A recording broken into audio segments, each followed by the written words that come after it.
এবার যিনি কোরবানি করলেন না, সামর্থ্য থাকার পরও তারও একটু ফজিলত শুনে নেই।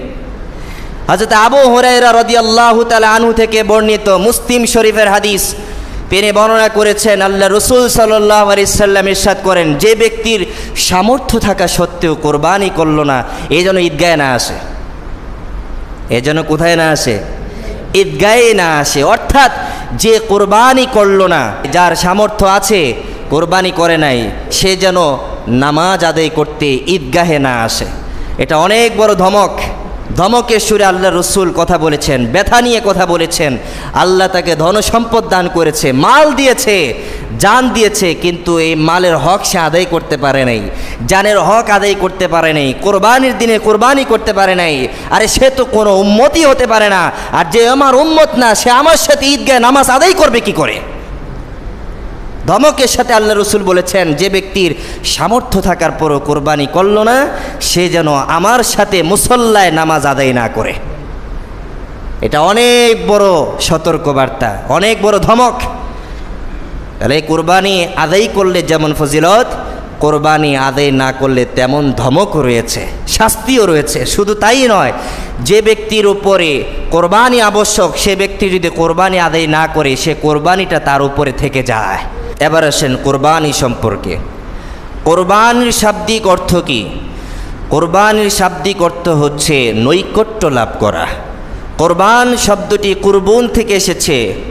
করবা ইয়াকুরবু অর্থ হচ্ছে নৈকট্য লাভ করা, কাছাকাছি চলে যাওয়া। এক কথায় কোরবানির মূল হাকিকত অর্থ হচ্ছে আল্লাহর সাথে সাক্ষাৎ করা, আল্লাহর সাথে সাক্ষাৎ করা। কোরবানির পারিভাষিক সংজ্ঞা হচ্ছে আল্লাহ তাআলার সন্তুষ্টি ও নৈকট্য লাভের উদ্দেশ্যে আল্লাহর নামে, আল্লাহ তাআলার সন্তুষ্টি ও নৈকট্য লাভের উদ্দেশ্যে আল্লাহর নামে নির্দিষ্ট তারিখে, নির্দিষ্ট নিয়মে, নির্দিষ্ট পশু কুরবানিকে কুরবানি বলা হয়। নির্দিষ্ট পশু কোরবানিকে কি বলা হয়? কোরবানি বলা হয়। আবারও বলছি, কোরবানি পারিভাষিক সংজ্ঞা আল্লাহর সন্তুষ্টি, আল্লাহর নৈকট্য লাভের উদ্দেশ্যে আল্লাহর নামে। কার নামে? আল্লাহর নামে নির্দিষ্ট তারিখে 3 দিন, কোরবানির কয় দিন? 3 দিন। নির্দিষ্ট তারিখে নির্দিষ্ট পশুকে, যে 6টি পশু আমাদের জন্য নির্ধারিত করা রয়েছে, সেই পশুগুলোকে আল্লাহর নামে কোরবানি দেওয়ার নামই হচ্ছে কি? কোরবানি। তো 3 দিন কোরবানির দিন। ফুকায়ে কেরাম বলেছেন, হাদিস শরীফ থেকে পাওয়া যায়, এই 3 দিন কোরবানির মধ্যে সবচেয়ে উত্তম দিন হচ্ছে প্রথম দিন। অর্থাৎ প্রথম দিন কোরবানি করা উত্তম। আর আল্লাহর নামে এই কথার দ্বারা উদ্দেশ্য কি? আল্লাহর নামে এই কথার দ্বারা উদ্দেশ্য হচ্ছে আল্লাহ ছাড়া আর কোনো নামে কোরবানি দিলে কোরবানি সই হবে না। আরেকটি কথা হচ্ছে নির্দিষ্ট পশু। নির্দিষ্ট পশু দ্বারা উদ্দেশ্য হচ্ছে আপনার জন্য কোরবানিতে যেই পশুগুলো নির্ধারিত করা হয়েছে, যেমন ছাগল, ভেড়া, দুম্বা, খাসি, বকরি, নর, মাদা, মাদি, এগুলো ছাগল থেকে উৎপত্তি। এক কথায় ছাগল। গরু, গরুর মতো দেখতে ষাঁড়, গাভী, মহিষ, এই জাতীয় পশুগুলো কোরবানি করা। তবে কোন পশুগুলো কোরবানি করতে পারবেন না? যে পশুগুলো বন জঙ্গলে চড়ে বেড়ায়। বন জঙ্গলে যদি গরুও চড়ে বেড়ায়, তাকেও কোরবানি করা জায়েজ নেই। কেন? কারণ বন জঙ্গলে যে পশুগুলো চড়ে বেড়ায় তা হিংস্রতর হয়ে থাকে, আর হিংস্রতর পশু কোরবানি করা কি নাই? জায়েজ নাই। অনেকে বন জঙ্গলে নীল গাই দেখতে পায়, যাদের সিংহগুলো এরকম বাঁকা থাকে, থাকে না? এবং দেহ বিশিষ্ট বিশাল মোটা আকারের থাকে। এগুলোকে নীল গাই বলা হয়। কি বলা হয়? আবার অনেকে জানতে চায় হরিণ কুরবানি দেওয়া যাবে কি না। আপনি যতই আপনার কাছে লালন পালন করেন না কেন, এটা বন্য প্রাণী হিসাবেই ধর্তব্য। সুতরাং হরিণও কোরবানি করা জায়েজ নেই। আচ্ছা, তাহলে আমরা এখন কোরবানির পারিভাষিক সংখ্যা জানতে পারলাম। একটু আবারও বলছি, কোরবানি কার নামে হবে? আল্লাহর নামে। কার সন্তুষ্টি লাভের জন্য? কার নৈকট্য অর্জনের জন্য? নির্দিষ্ট দিন, হয়তো 17, 18, 19 এই 3 দিন কোরবানির দিন। এবং নির্দিষ্ট পশু দ্বারা কোরবানি করাকে কি বলা হয়? কোরবানি বলা হয়। 3 নম্বর আলোচনা, কোরবানির উদ্দেশ্য কি? কোরবানি দ্বারা উদ্দেশ্য কি? কোরবানির দ্বারা উদ্দেশ্য কি এই যে আমি গোশত খাবো? কোরবানি দ্বারা উদ্দেশ্য কি এই যে আমি মানুষকে দেখানোর উদ্দেশ্যে কোরবানি দিচ্ছি? কোরবানির উদ্দেশ্য কি এই যে মানুষের যে হীন স্বার্থ, হীনমন্যতা, এগুলো নিয়ে কোরবানি করা? না।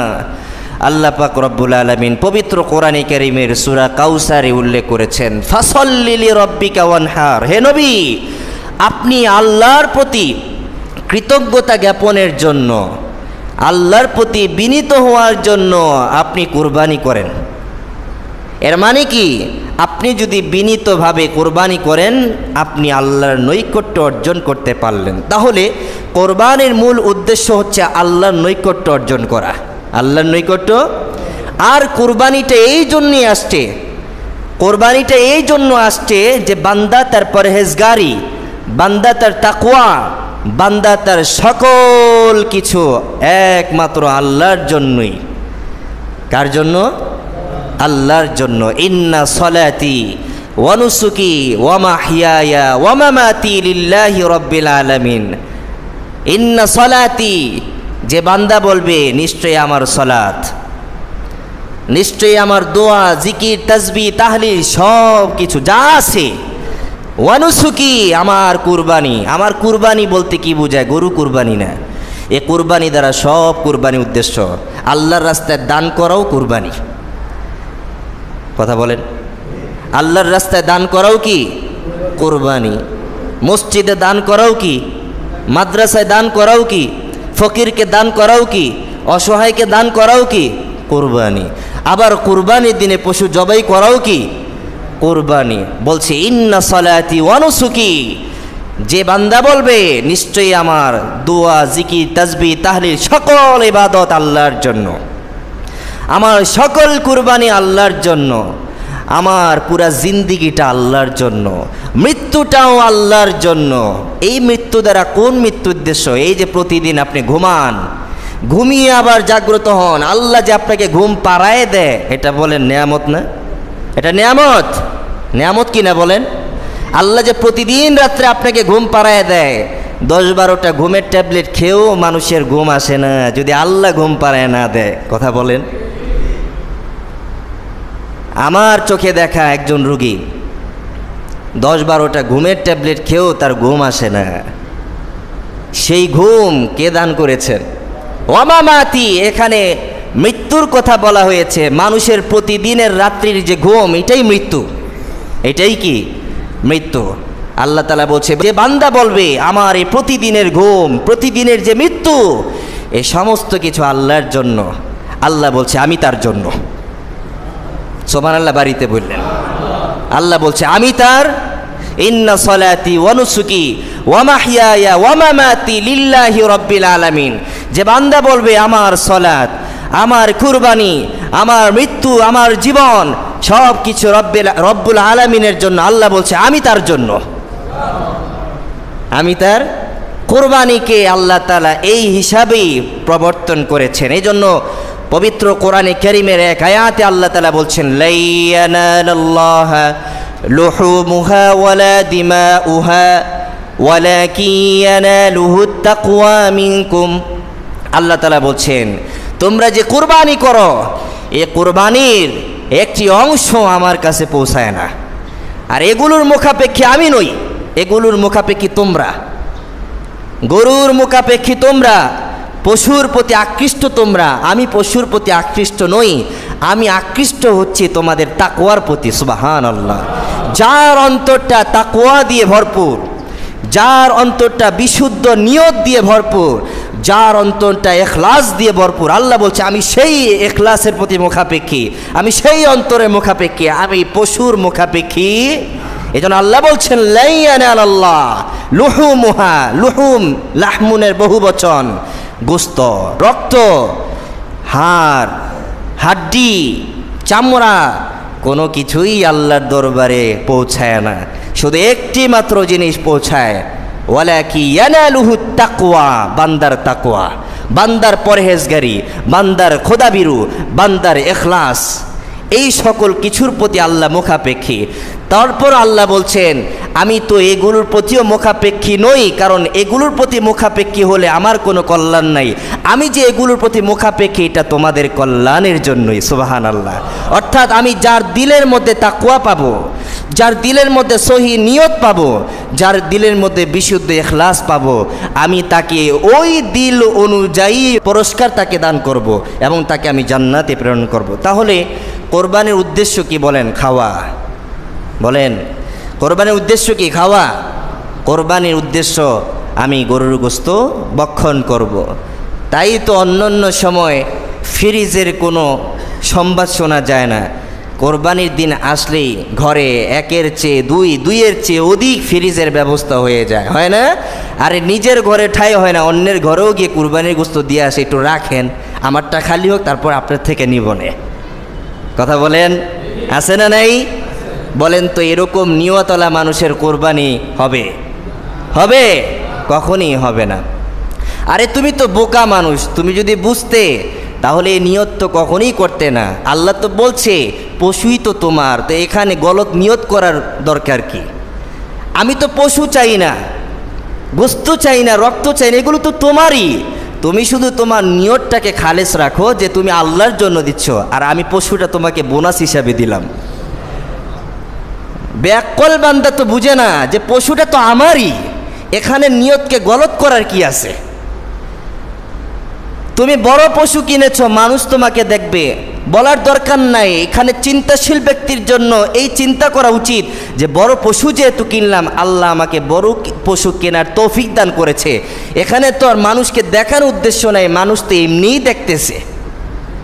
কথা বলেন, কিন্তু নিয়তটাকে উল্টা করার কি দরকার? রাসূল করিম সাল্লাল্লাহু আলাইহি সাল্লাম এই সকল লোকদেরকে বোকা বলেছেন। বোকা যারা নেয়ামত বুঝে না, যারা আল্লাহ তাআলার দেওয়া পুরস্কার বুঝে না, যারা নিজেদের হক বুঝে না, তারা যখন সেখানে গলত নিয়ত করে, বিশুদ্ধ নিয়ত করে না, ভুল নিয়ত করে বসে থাকে, তাদের মতো বোকা আর কে আছে?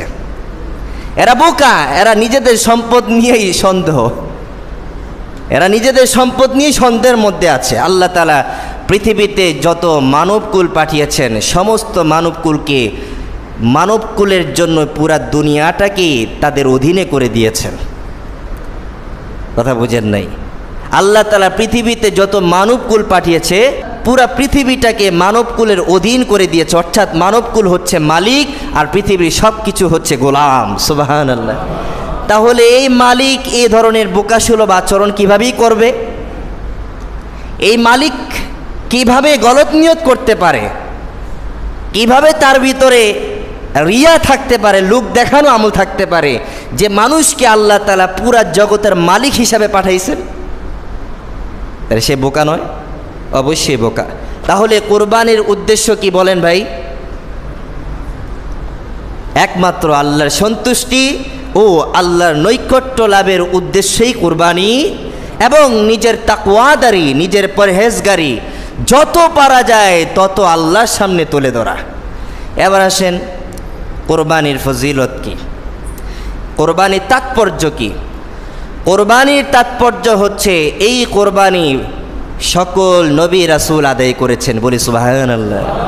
সূরা হজের 34 নম্বর আয়াতে আল্লাহ তাআলা বলছেন, ওয়ালিকুল্লি উম্মাতিন জাআলনা মানসাকাল লিয়াযকুরু ইসমাল্লাহি আলা মা রাযাকাহুম মিন বাহিমাতিল আনআম। বাহিমাতিল আনআম হচ্ছে চতুষ্পদ জন্তু। এর মানে হচ্ছে আল্লাহ পাক রব্বুল আলামিন শুধু এই উম্মতের জন্যই নয়, পৃথিবীতে যত উম্মত এসেছে সকল উম্মতের জন্য কোরবানির বিধান ছিল। সুবহানাল্লাহ। এদিক থেকে কোরবানির তাৎপর্য। নাম্বার 2, হাদিস শরীফের মধ্যে উল্লেখ রয়েছে, মুসনাদে আহমদ এই কিতাবের মধ্যে আল্লাহ রসুল সাল্লাল্লাহু আলাইহি সাল্লাম ইরশাদ করেন, সাহাবীদেরকে তিনি জিজ্ঞাসা করলেন, মা হাযিহিল আদাহি, ও আমার সাহাবীরা, কুরবানির তাৎপর্য কি তোমরা কি জানো? সাহাবীরা রসুলের এই প্রশ্নের জবাব দিলেন, এই তাৎপর্য সম্পর্কে আল্লাহ এবং আল্লাহর রসুলই ভালো জানে, আমরা জানি না। আল্লাহ রসুল সাল্লাল্লাহু আলাইহি সাল্লাম বলেন, এই কুরবানির তাৎপর্য হচ্ছে সুন্নাতু আবিকুম ইব্রাহিম। সুবহানাল্লাহ।